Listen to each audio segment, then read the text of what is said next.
ඔබ රූපවාහිනී ප්‍රවෘත්ති සමග මම ශංකායක නායක මුලින්ම දේශීය පුවතක්. මෙරට විශ්වවිද්‍යාලවල පරිගණක තාක්ෂණ උපාධිය හැදෑරූ විද්‍යාර්ථීන්ට ජපානයේ රැකියා ලබා දීම සඳහා වූ අවබෝධතා කිවිසුමකට අද අත්සන් කෙරුණා. ඒ ශ්‍රී ලංකා විදේශ සේවා නියුක්ති කාර්යාංශයේදී. එම කිවිසුමට අත්සන් කරනු ලැබුවේ ජපානයේ කනගාවා ජපාන් මෘදුකාංග සංවර්ධන සමාගමක් වෙනුවෙන් LNBTI විද්‍යායතනයේ සභාපති ඉකුරා කසුයුකි සහ ශ්‍රී ලංකා විදේශ රැකියා ඒජන්සියේ සභාපති AL හෙට්ටිආරච්චි යන මහත්වරුන් විසින්.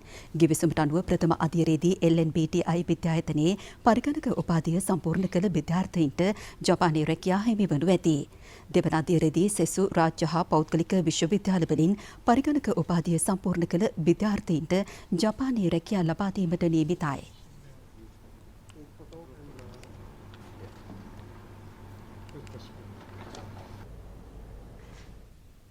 පසුරු 3:55ට යළිත් හමුවෙමු.